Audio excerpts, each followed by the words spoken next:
ಕೋರ್ಟ್ನಲ್ಲಿ ದರ್ಶನ್ ಗ್ಯಾಂಗ್ ವಿಚಾರಣೆ ನಡೀತಾ ಇದೆ. ಈಗ ಮತ್ತೆ ಕಸ್ಟಡಿಗೆ ಪೊಲೀಸರು ಕೇಳಿದ್ದಾರೆ. ಸ್ಪೆಷಲ್ ಪಬ್ಲಿಕ್ ಪ್ರಾಸಿಕ್ಯೂಟರ್ ಕೇಳಿದ್ದಾರೆ. 9 ದಿನ ಕಸ್ಟಡಿಗೆ ನೀಡಿ ಅಂತ ಪೊಲೀಸರು ಮನವಿಯನ್ನ ಮಾಡಿಕೊಳ್ತಾ ಇದ್ದಾರೆ. ಇನ್ನು ವಿಚಾರಣೆ ಮಾಡಬೇಕಾಗಿದೆ ಅಂತ. ಆದರೆ ದರ್ಶನ್ ಪರ ವಕೀಲರು ಅದಕ್ಕೆ ಆಕ್ಷೇಪವನ್ನು ವ್ಯಕ್ತಪಡಿಸ್ತಾ ಇದ್ದಾರೆ. ಆರೋಪಿ 5 ನಂದೀಶ್, ಆರೋಪಿ 13 ದೀಪಕ್ಗೆ ಎಲೆಕ್ಟ್ರಿಕ್ ಶಾಕ್ ಕೊಟ್ಟಿರುವಂತ ಆರೋಪ ಇದೆ. ಸೊ ACMM ಕೋರ್ಟ್ನಲ್ಲಿ ಈಗ ವಿಚಾರಣೆ ನಡೀತಾ ಇದೆ. ದರ್ಶನ್ ಪರ ವಕೀಲರು ಆರೋಪವನ್ನು ಮಾಡುತ್ತಾ ಇರೋದು ಎಲೆಕ್ಟ್ರಿಕ್ ಶಾಕ್ ಕೊಟ್ಟಿದ್ದಾರೆ ಇಬ್ಬರು ಆರೋಪಿಗಳಿಗೆ ಅಂತೇಳಿ. ಆರೋಪಿ 5 ಮತ್ತೆ ಆರೋಪಿ 13. ಸೊ ಅವರಿಗೆ ಕರೆಂಟ್ ಶಾಕ್ ಕೊಟ್ಟಿದ್ದಾರೆ ಅನ್ನುವಂಥ ಆರೋಪ ಮಾಡುತ್ತಾ ಇದ್ದಾರೆ. 9 ದಿನ ಕಸ್ಟಡಿಗೆ ಮತ್ತೆ ಕೊಡಿ ಅಂತ ಈಗ ಕೇಳುತ್ತಾ ಇದ್ದಾರೆ ಪೊಲೀಸರು. ಬಟ್ ಈಗ ಅದಕ್ಕೆ ಆಕ್ಷೇಪವನ್ನ ದರ್ಶನ್ ಪರ ವಕೀಲರು ಹೇಳ್ತಾ ಇದ್ದಾರೆ. ಸೊ ದರ್ಶನ್ ಗ್ಯಾಂಗ್ಗೆ ಕಸ್ಟಡಿ ಆಗತ್ತಾ ಅಥವಾ ಜೈಲ್ ಆಗತ್ತಾ ಅಂತ ನೋಡಬೇಕು. ನನ್ನ ಸಹೋದ್ಯೋಗಿ ಈಗ ಕ್ರೈಮ್ ಬ್ಯೂರೋ ಇಂದ ನಾಗೇಶ್ ನನ್ನ ಸಂಪರ್ಕಕ್ಕೆ ಸಿಗ್ತಾ ಇದ್ದಾರೆ. ನಾಗೇಶ್, ಏನೆಲ್ಲ ವಾದ ಪ್ರತಿವಾದಗಳು ನಡೀತಾ ಇದೆ ನಾಗೇಶ್? ಅರುಣ್, ಈಗಾಗಲೇ ರೇಣುಕಾಸ್ವಾಮಿ ಕೊಲೆ ಪ್ರಕರಣದಲ್ಲಿ ಬಂಧನವಾಗಿರುವಂತಹ ಆರೋಪಿಗಳನ್ನ ತನಿಖಾ ಕಸ್ಟಡಿ ಅಂತ ಇವತ್ತು ನ್ಯಾಯಾಲಯದ ಮುಂದೆ ಹಾಜರುಪಡಿಸಿದ್ರು. ಇವತ್ತು ಕೂಡ ತನಿಖಾಧಿಕಾರಿಗಳು ದರ್ಶನ್ ಮತ್ತೆ ಪವಿತ್ರ ಗೌಡ ಅವರನ್ನ ನಾವು ಕಸ್ಟಡಿಗೆ ಪಡೆದುಕೊಳ್ತೀವಿ ಅನ್ನುವಂತ ಮನವಿಯನ್ನ ಮಾಡ್ಕೊಳ್ತಿರುವಂತದ್ದು. ಯಾಕಂದ್ರೆ ಈ ಹಿಂದೆ 3 ಆರೋಪಿಗಳನ್ನ ಬಂಧನ ಮಾಡ್ಲಿಕ್ಕೆ ತಡವಾಗಿತ್ತು. ನಿನ್ನೆ ಆರೋಪಿಗಳು ಸಿಕ್ಕಿದ್ದಾರೆ. ಅವರಿಗೂ ಕೂಡ ತನಿಖೆ ಮಾಡುವ ಅವಶ್ಯಕತೆ ಇದೆ. ಹಾಗಾಗಿ ಪವಿತ್ರ ಗೌಡ ಅಂದ್ರೆ ಪ್ರಕರಣದ A1 A2 ಆರೋಪಿ ಆಗಿರುವಂತ ಪವಿತ್ರ ಗೌಡ ಮತ್ತೆ ದರ್ಶನ್ ಅವರನ್ನ ಕಸ್ಟಡಿಗೆ ಕೊಡಬೇಕು ಅನ್ನುವಂತ ಮನವಿಯನ್ನ SPP ಮಾಡಿರುವಂತದ್ದು. ಆದ್ರೆ ಇದಕ್ಕೆ ಆಕ್ಷೇಪವನ್ನ ವ್ಯಕ್ತಪಡಿಸಿರುವಂತದ್ದು ದರ್ಶನ್ ಮತ್ತೆ ಪವಿತ್ರ ಗೌಡ ಪರ ವಕೀಲರು. ಯಾಕಂದ್ರೆ ಈಗಾಗಲೇ ತನಿಖೆ ಸಂಪೂರ್ಣವಾಗಿ ಮುಗಿದಿದೆ. ಮತ್ತೆ ಅವರಿಗೆ ಆರೋಪಿಗಳಿಗೆ ಕಸ್ಟಡಿಗೆ ಕೊಡುವ ಅಗತ್ಯ ಇಲ್ಲ ಅನ್ನುವಂತ ಆಕ್ಷೇಪವನ್ನ ವ್ಯಕ್ತಪಡಿಸಿರುವಂತದ್ದು. ವಾದ ಮತ್ತೆ ಪ್ರತಿವಾದ ಆಲಿಸ್ತಿರುವಂತ ನ್ಯಾಯಾಧೀಶರು ಕಸ್ಟಡಿಗೆ ಕೊಡ್ತಾರಾ ಅಥವಾ ಜೇಸಿ ಕೊಡ್ತಾರಾ ಅನ್ನುವಂಥದ್ದು ಈಗ ಸದ್ಯಕ್ಕೆ ಇರುವಂತ ಕುತೂಹಲ. ಅರುಣ್, ಅಬ್ಜೆಕ್ಷನ್ ಏನಿತ್ತು ದರ್ಶನ್ ಪರ ವಕೀಲರದ್ದು ಮತ್ತೆ ಪವಿತ್ರ ಗೌಡ ಪರ ವಕೀಲರದ್ದು? ಅಬ್ಜೆಕ್ಷನ್ ಏನಿದ್ದು ಕಸ್ಟಡಿಗೆ ಯಾಕೆ ಬೇಡ ಅಂತ ಹೇಳ್ತಾ ಇದ್ದೀವಿ?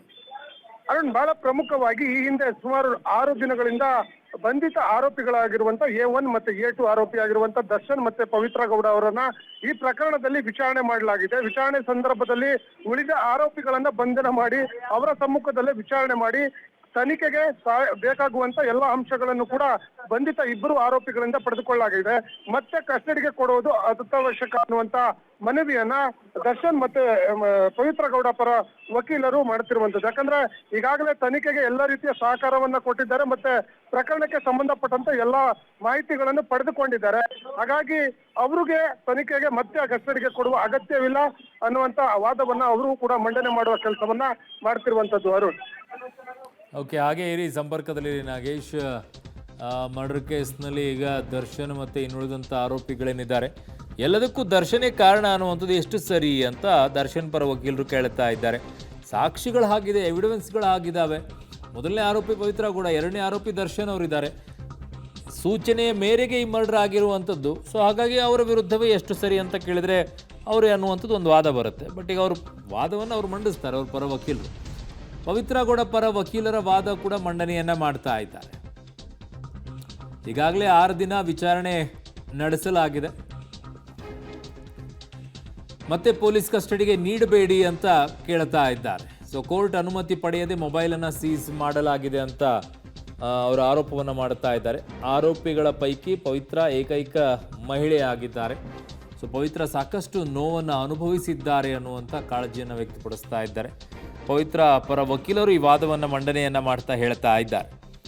ಸೊ ಪವಿತ್ರ ಗೌಡ ಪರ ವಕೀಲರ ವಾದ ಈಗ ನಡೀತಾ ಇದೆ. ದರ್ಶನ್ ಪರ ವಕೀಲರು ಕೂಡ ವಾದವನ್ನು ಮಾಡ್ತಾ ಇದ್ದಾರೆ. ಆ ಕಡೆಗೆ SPP ಅವರು ಕೂಡ, ಸ್ಪೆಷಲ್ ಪಬ್ಲಿಕ್ ಪ್ರಾಸಿಕ್ಯೂಟರ್ ಕೂಡ ಪ್ರಸನ್ನ ಕುಮಾರ್ ಅವರು ಕೂಡ ವಾದವನ್ನು ಮಂಡಿಸ್ತಾ ಇದ್ದಾರೆ. ಕಸ್ಟಡಿ ಕೊಡಿ ಅಂತ ಅವರು ಕೇಳುತ್ತಾ ಇದ್ದಾರೆ.